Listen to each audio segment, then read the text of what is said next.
Good evening all of you. आज हम लेकर के आए हैं बिहार बोर्ड क्लास 10th का वर्णिका जो है दही वाली मगम्मा एक स्टोरी है उसके बारे में। इसका हमारा जो राइटर है वो है श्रीनिवास जी। श्रीनिवास जी का पूरा नाम मस्तिष्क वेंकटेश अय्यर है। उनका जन्म 6 जून 1891 ईस्वी में कोलार कर्नाटक में हुआ। श्रीनिवास जी का देहांत हो चुका है। वे कन्नड़ साहित्य के सर्वाधिक प्रतिष्ठित रचनात्मक में से एक हैं। उन्होंने कविता, नाटक, आलोचना, जीवन चरित्र आदि साहित्य का प्राय सभी विविधाओं में उल्लेख योगदान दिया। साहित्य अकादमी ने उनको संकल्प कैमथून से को संघ 1968 में पुरस्कृत किया। उन्होंने ज्ञानपीठ पुरस्कार भी प्राप्त किया। यह कहानी कन्नड़ कहानियाँ national book trust of India से सवार ली गई है। इस कहानी का अनुवाद B.R. नारायण ने किया। तो चलिए अब कहानी को पढ़ते हैं। मगम्मा बरसों से हमें बारी से दही दिया करती हैं। बेंगलोर की तरह दूसरे शहरों में रोज़ आकर दही देना और महीने के बाद पैसे लेने को बारी कहते हैं, पर लगता है कि बेंगलोर में ऐसी बारी रिवाज नहीं।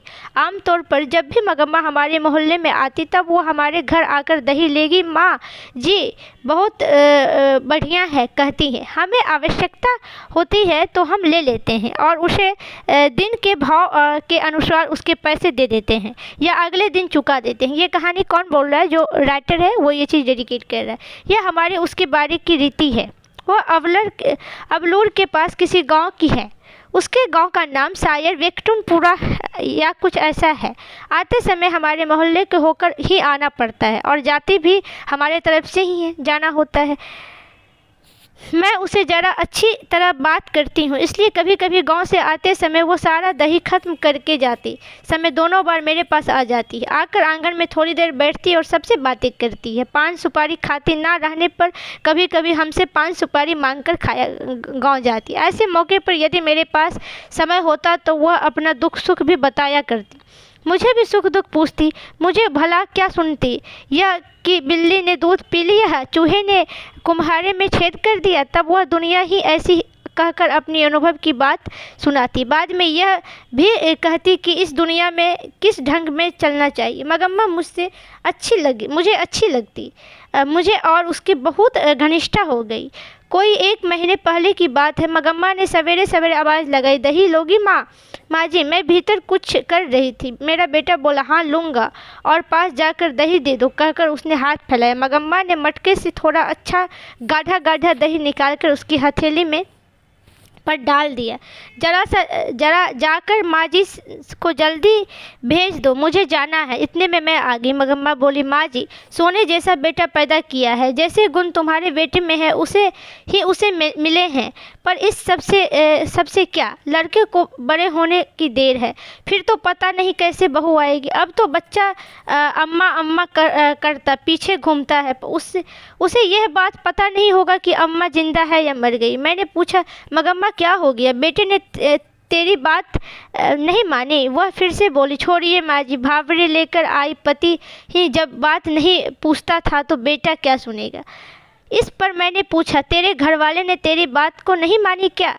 वह साड़ी के चक्कर में उसके पीछे लग गया। जो भी वो समझता रहा मेरा घर में मेरी घरवाली है, इसलिए मैं भी चुप रही कि घरवाला तो है। सच कहती हूँ, अमृत बेचती रही, पति खा गई।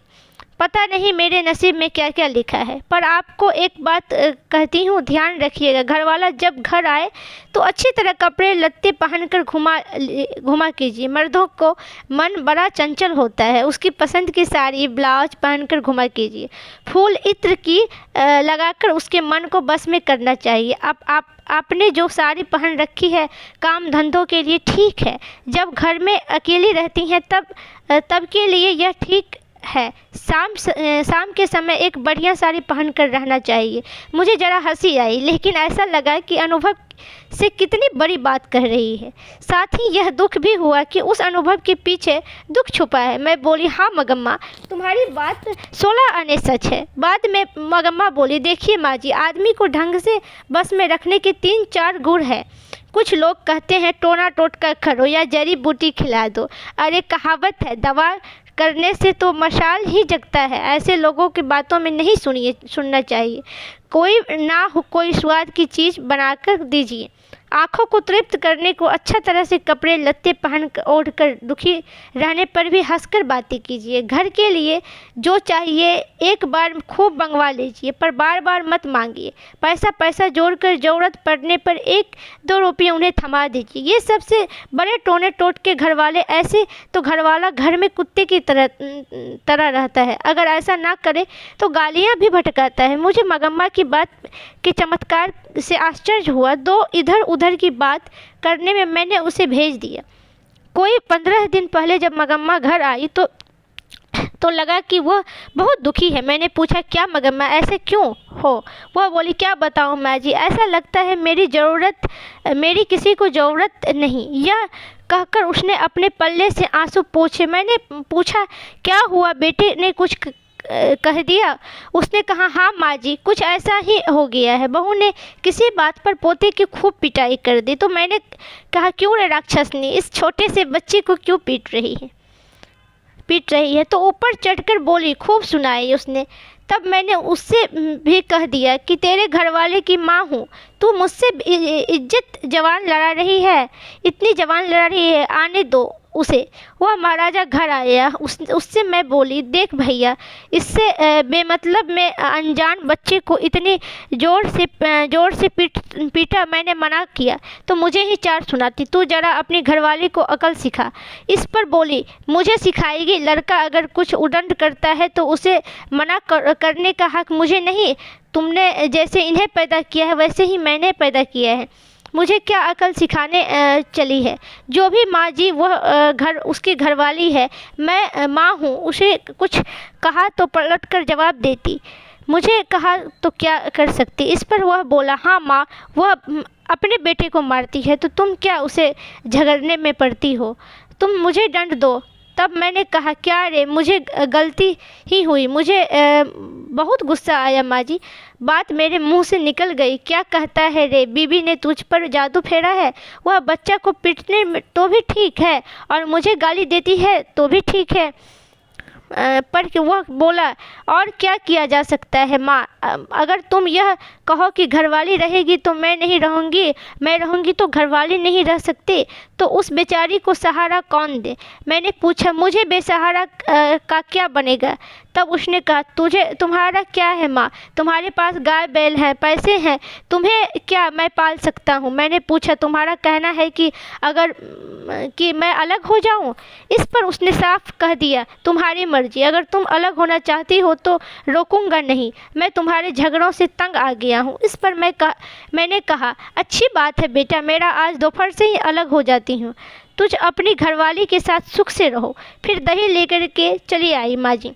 मैंने दही लेकर उसे पैसे दिए और कहा, जाने दो मगम्मा, घर जाओ, ठीक से रहो, सब अपने आप ठीक हो जाएगा। अगले दिन मगम्मा आई तो पिछले दिन जैसे सुखी नहीं दिख रही थी, लेकिन मन पहले की तरह हल्का था। मैंने पूछा, झगड़ा निपटा कि नहीं? इस पर उसने जवाब दिया, वह निपटने देगी क्या? कल दही बेचकर गई तो मेरे बर्तन भंडारे अलग रख दिए थे। एक कुटले का रागी का एक चावल, थोड़ा सा नमक मिर्च सब एक तरफ रखकर खुद खाकर और अपने पति को खिलाकर गांव 50 बैठी थी। और अपने माँ जी का झगड़ा कैसे निपटेगा? मैंने नहीं थोड़ा हिट्टू बनाकर खाया। शादी के बाद बेटा कभी अपना रहता है माँ जी? ठीक है, जब उन्हें नहीं चाहिए तो मैं ही क्या ज़बरदस्ती करूँ? अलग ही रहने लगी माँ जी। रोज़ उसे बच्चे को थोड़ा सा दही देकर बाद में बेचने आया करती थी। आज ठीक उसी समय वह उसे अपने बच्चे को लेकर कहीं चली गई थी। मैं जानती हूँ कि उसकी यह चाल है कि मैं उस बच्चे को बात ना करूँ। इतनी छोटी सी बात की कैसी रामायण बनाती जा रही है। मुझे आश्चर्य हुआ, पर मैं इसे कुछ कर नहीं सकती। उधर की कुछ बातें को करके मैंने मगम्मा को विदा किया। बाद में एक दिन मैंने वह बात उठाई ही नहीं। ऐसा लगा कि अलग अलग रहने लगी। एक दिन उसे ने पूछा कि माँ जी, आप मकहम पहनती है ना? वह कैसे गज मिलती है? मैंने पूछा, क्यों मगम्मा? तो वह बोली, इतने दिन तो बेटे और पोते के लिए पैसा जोड़ती रही, अब भला कि क्या क्यों जोड़ूं? मैं भी अपने मखमल की ब्लाउज पहनूंगी। मैंने कहा, एक ब्लाउज के साथ 8 रुपये लगते हैं मगम्मा। उसी दिन मगम्मा जाकर दर्जी से कपड़ा लिया और वही सिलने दे दिया। दूसरे दिन पहन कर आई, मुझसे कहने लगी, देखिए माँ जी, मेरा सिंगार घरवाले के रहते एक अच्छी साड़ी नसीब नहीं हुई। वह तो किसी के पीछे लगा रहता था। मेरे बेटे के लिए पैसे मुझे लगा कि बेटे के अलग होने के से दुख मगम्मा को जरा मति भ्रम हो गया है। जब ज़्यादा दुख आ जाती है तब हर किसी को ऐसा हो जाता है। मैंने कुछ ना कहा, सोचा इसलिए जैकेट के कारण उसे किसी दूसरे से झगड़ा मोल लेना पड़ेगा। उसके गांव का एक लड़का बेंगलोर में पढ़ रहा था। वह फिरंगियों की तरह अथवा पढ़े लिखे हम जैसे की तरह जरा नफरत को लेकर टाई पहनता था, कलर का टाई पहनता का शौकीन था। उसने कहा, दिन मगम्मा को देखकर पूछा, क्या बात है अम्मा, एकदम मखमल की जैकेट ही पहन ली? तब मगम्मा ने कहा, क्या रे लड़के, यह बढ़ बढ़ कर बातें कर रहा है? तू गले में फांसी लटकाए घूमता है मैं जैकेट नहीं पहन सकती? दोनों में तू तो मैं होगी। पास खड़े 4 लोग हंस पड़े। अगले दिन मगम्मा ने ही बात मुझे सुनाई। दूसरे बात की तो दूर की, उस बहू ने भी मगम्मा को सुनाते हुए कहा, बहू को जैकेट सिलाकर नहीं दी, सास अलग हो गई और अब मखमल की जैकेट पहनने लगी है। मगम्मा ने ब्लाउज में बहू को कर्णफूल करे, झुमकी, कान, जंजीर, कठी और झगड़े सब दिया था, तगड़ी सब दिया था। बाद में साल के साल कोई ना कोई गहना बनवा देती थी। ये जो है, ये मोस्ट इम्पॉर्टेंट लाइन है, इसको नोट डाउन कर लीजिए कि मगम्मा अपनी बहू को क्या क्या बनवा कर दी थी। वह तो बहू को याद नहीं रहा। मगम्मा उसकी बात सुनकर 1-2 बार चुप रही। बाद में वह अपने को रोक ना पाई। एक दिन रात को जाकर बेटे से कह दिया कि तेरी घरवाली बड़ी बड़ी बातें बनाती है, मेरे जैकेट पर ताने कसती है, कहानी है कहती है। मैंने उसे कुछ नहीं कहा दिया। क्या मैंने कुछ नहीं दिया? करे, कान, फूल, झुमके, पदक, क्या क्या यह सब मेरे दिए हुए नहीं है? बहू ने पति को बोलने का मौका ही नहीं दिया। वही बोली, अब तो घरवाला भी नहीं, ऊपर से बुढ़िया भी हो गई, अब कर्णफूल और तगड़ी पहनोगी? ले जाओ पहन लो। मेरे पति ने उससे कहा, क्यों रे, तुम बकवास किए जा रही है? फिर माँ से बोला, माँ, मैं तुम लोगों का झगड़ा पसंद नहीं करता, अगर तुम्हें चाहिए सारे जेवर ले जाओ। आज के लिए इतना ही। आज हमारा पार्ट 2 था। पार्ट 2 में इतना था कहानी, और आगे का जो कहानी है हम आपको कल सुनाएंगे। आज के लिए इतना ही। अगर हमारा वीडियो अच्छा लगे तो लाइक करें, शेयर करें, सब्सक्राइब करें। Thank you.